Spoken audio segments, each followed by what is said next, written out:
वापी में मतदाता सूची विवाद, हाईकोर्ट के आदेश से शशांक मिश्रा का नाम फिर शामिल, चुनाव लड़ने का रास्ता साफ। राज्य में स्थानीय स्वराज की चुनावी सरगर्मी तेज हो चुकी है। इसी बीच मतदाता सूची सुधार प्रक्रिया के बाद कई जगहों पर मतदाताओं के नाम सूची से हटाए जाने को लेकर विवाद सामने आ रहे हैं। ऐसे ही एक मामले में वापी महानगर पालिका की मतदाता सूची से शशांक मिश्रा नाम के एक मतदाता का नाम गायब हो गया था। अपने मताधिकार को लेकर उन्होंने हाईकोर्ट का दरवाजा खटखटाया।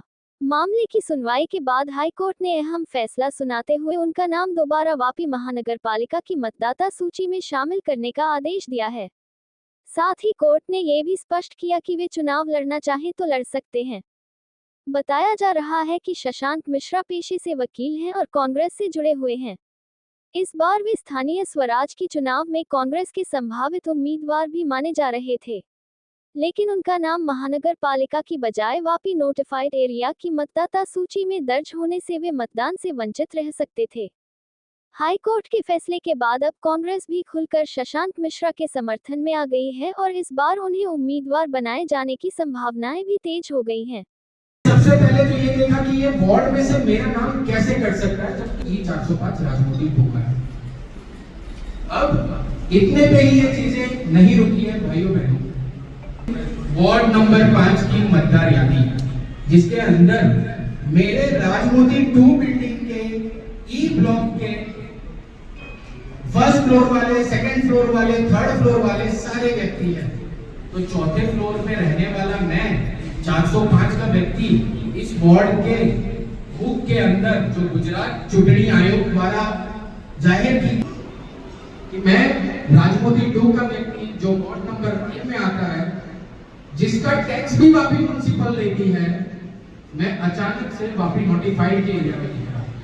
इसका मतलब ये ना लड़ सकूं, मैं शायद किसी को समर्थन ना कर सकूं, बस इनका यही सिद्धांत था।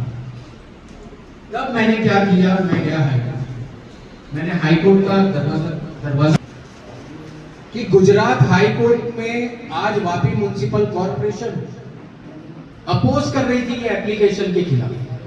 क्या मैं नंबर 5 का हिस्सा नहीं हूं? माननीय जज जो डिवीजन बेंच के थे, उन्होंने भी एक ही सवाल पूछा, जब first floor, second floor, third floor ward number 5 में है तो क्या 4th फ्लोर है कि नहीं? साथ में मुझे એ મને અંદાજિત 2 કે 3 તારીખે ખબર પડી કે મારું નામ નીકળી ગયું છે અને મારું નામ વાપી જીઆઈડીસી અને નોટિફાઈડના એરિયામાં આવ્યું છે, ભલે મેં રહું છું વાપી મ્યુનિસિપલ કોર્પોરેશનની એરિયામાં। મારું જે મતદાર યાદી છે તે વોર્ડ નંબર 5માં આવે છે। મારું જે મત છે એ પણ વાપી મ્યુનિસિપલ કોર્પોરેશનની વોર્ડ નંબર 5માં આવે છે।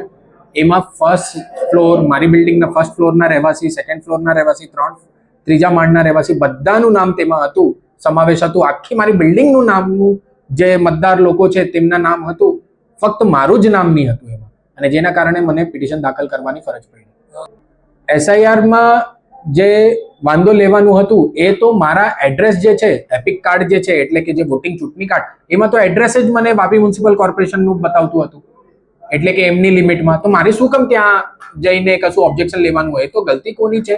એ તો જ્યારે આપણે મતદાર યાદી જોઈએ ત્યારે આપણને ખબર પડે કે આવી આવી વસ્તુ થઈ શકે છે કે થઈ છે।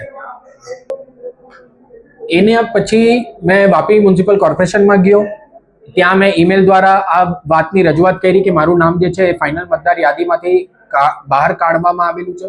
અને તે બાદ મેં વલસાડ કલેક્ટર સાહેબ, પછી સ્ટેટ ઇલેક્શન કમિશન, ત્યાં બધી જગ્યાએ અરજી કરી।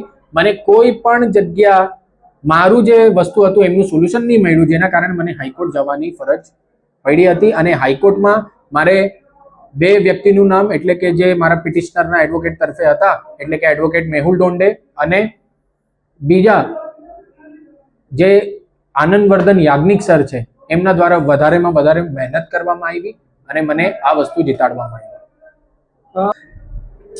કોર્ટે મારા પક્ષમાં નિર્ણય આપ્યો કે વોર્ડ નંબર 5માં કોર્ટે મારા ફેવરમાં નિર્ણય આપ્યો કે તમે જે કરેક્ટ જે તમારી વોર્ડ છે, કોર્ટે એ વાતની ધ્યાન રાખી કે ફર્સ્ટ ફ્લોર, સેકન્ડ ફ્લોર અને થર્ડ ફ્લોર એ તમામ ફ્લોર મતદાર યાદીમાં છે, એમના રહેવાસી છે, તો મારું નામ કેમ નથી? તો જેના કારણે મને જે મારું ફંડામેન્ટલ રાઈટ છે, રાઈટ ટુ વોટ, અને રાઈટ ટુ વોટ પછી જો મને નોમિનેશન ફાઇલ કરવાનું હોય તો હું નોમિનેશન પણ ફાઇલ કરી શકું છું.